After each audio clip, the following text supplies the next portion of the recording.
In this class, we're going to take a look at how lines and circles interact. So if you've got a circle and a line, you've got three possibilities. So either the line misses a circle completely, or it could touch a circle at one point, in which case it's a tangent line, or it could cut through at 2 points, in which case we call that a chord. So typical in these questions will be the equation of a line, the equation of a circle, and from those equations you've got to figure out which of these three scenarios, those are the only three possibilities you have. So we're going to take an algebraic approach to these rather than geometric. But if you want to draw a sketch of the scenario just to validate your answer, that's fine. You could take that kind of geometric approach, but you would be expected to answer these algebraically. So what we're going to do is take our two equations and effectively merge them. So when you're trying to figure out where the graphs of functions meet, you just merge the two equations together. How you merge it depends on the equations, but generally it's by a substitution method. So what we're going to do is take the line equation, which is obviously the easier of the two, and substitute it into the circle equation. That's going to give us a new equation, and that new equation has got solutions which represent the points of intersection. And we'll figure out how to interpret those as we go through the two examples. So for these questions, we don't need to worry about the center of the circle or the radius of the circle, the things that we normally do with circle equations. We can just dive straight into the algebra. So we've got this straight line here given in, straight line here, and then the circle given in this general circle equation format.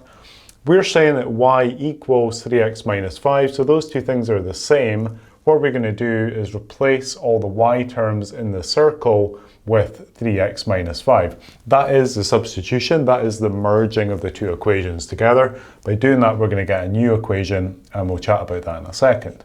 So just be careful when you substitute in. So this is y squared. So I'm going to write the 3x minus 5 in place of the y in a bracket, and then put the squared on the bracket.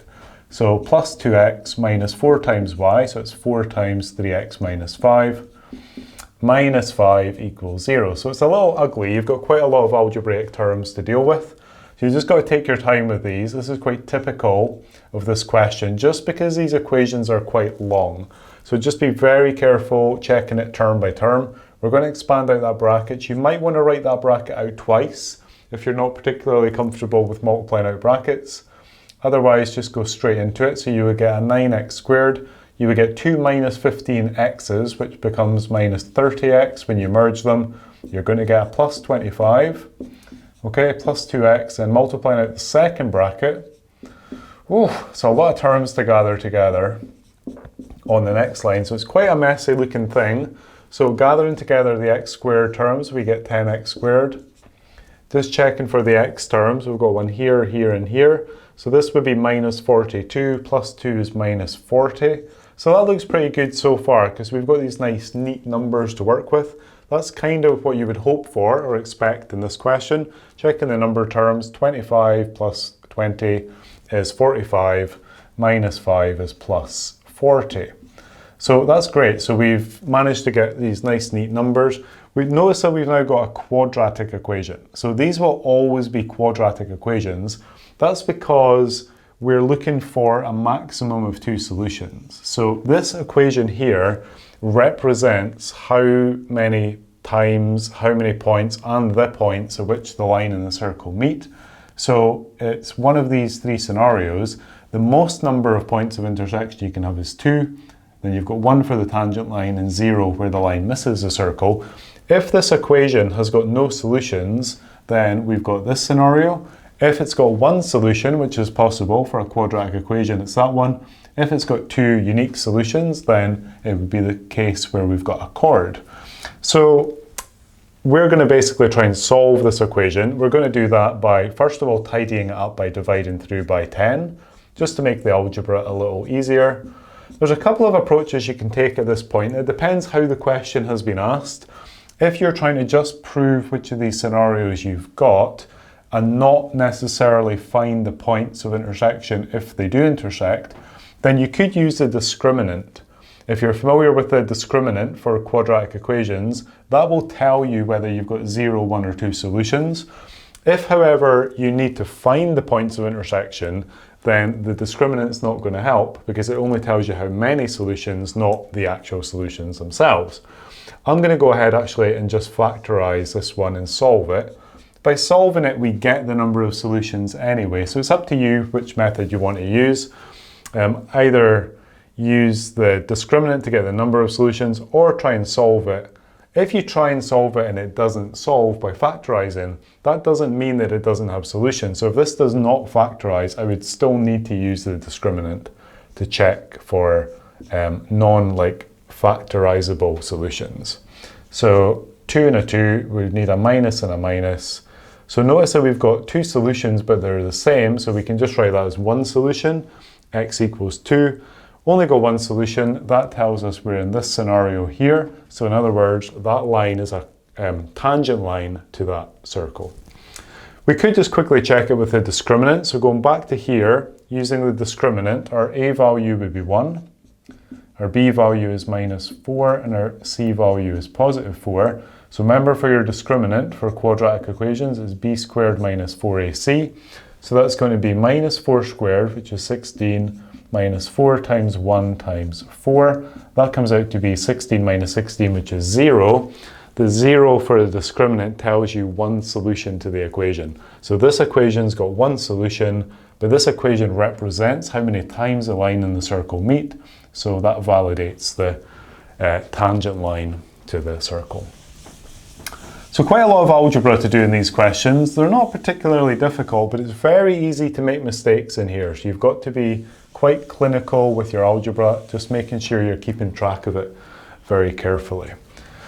Okay, so let's move on and have a look at the second example. Fairly similar scenario. It's just that the equation of this circle has been given in the more basic form, like literally the basic. It is called the basic circle equation. So we're just going to do the same thing. We're going to replace the y term with 3x. So by substitution, we get x minus 2 squared plus 3x minus 1 squared equals 25.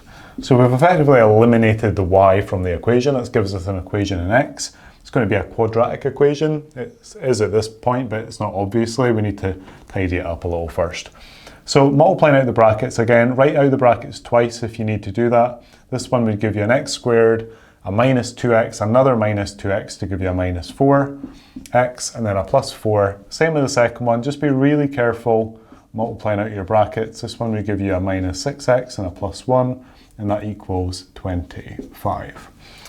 Okay, so just pulling together all your terms. So the x squared terms, we've got 10x squared. The x terms minus 10x. We've got 5 here, but we need to pull over the 25, so it's going to be positive 5 minus 25, which will be minus 20, because remember your quadratic equations have to be equal to 0 for you to then go ahead and solve them. Common factor of 10, so we'll divide through by that common factor. You could pull it out as a common factor, but it's still going to be sitting there, which kind of gets in the way, I think. So just pull out the common factor and divide through by it. So we're going to get this guy here. So again, we could use discriminant at this point, or we could just go ahead and try and solve. Let's maybe use discriminant first of all with this one. So the a value would be 1, the b value is minus 1, and the c value is minus 2. So we're doing our b squared minus 4ac. b squared minus 1 squared is 1, minus 4 times a, which is 1, times c, which is minus 2. So we get 1. That's going to be a double negative there, so it's going to become a positive, and an 8, so it's plus 8. So we get 9. 9 is positive, greater than 0. The greater than 0 tells us, greater than 0, that implies that there are two solutions for that quadratic equation. So that tells us when we come to solve this equation, we should expect there to be two solutions according to the discriminant. That would tell us that the line is a chord to the circle. So let's go ahead and just prove that we do get two solutions. So we expect this guy hopefully to factorize. You could have two solutions even if it doesn't factorize, but you need to use a different method like completing the square or using the quadratic formula. So a 2 and a 1, we would need a minus and a plus, so that's factorized fine. And then we get x equals 2 and we get x equals minus 1. So we've got our two solutions. We know this has got two solutions. These are the solutions there. The discriminant also validated that. That tells us in this scenario that the circle and the line are like this, and so in other words, the line is a chord to the circle. It might be that in these questions they will ask you to find the coordinates of the points of intersection. So these 2 points here, all we need to do is take our x coordinates and sub them back in. You could sub them into either because these points lie on the circle and the line, but the line equation obviously is a lot easier than the circle one. So just taking these guys, plugging them into the line equation to get y equals 3 times x, 3 times 2 is 6, and 3 times minus 1 is negative 3. So the two coordinates of the points of intersection here are 2, 6 and minus 1, minus 3. If we worked out the geometry, if we made like the circle, center, and drew that on an xy axis and drew this line, making a sketch, we would find hopefully that these points would be consistent with that. But I'm not going to do that, mainly because this is really an algebraic process. But if you do have to do the geometric part, then it should be consistent with the algebra. So that's how you find like where a line and a circle intersect, if they do intersect. It's not easy, there's quite a lot going on there, you've got to be very careful with the algebra, but essentially like finding any two function graph intersections, we just take the two equations, merge them together, that gives us a new equation, the solutions to that new equation represent the points of intersection if there are any.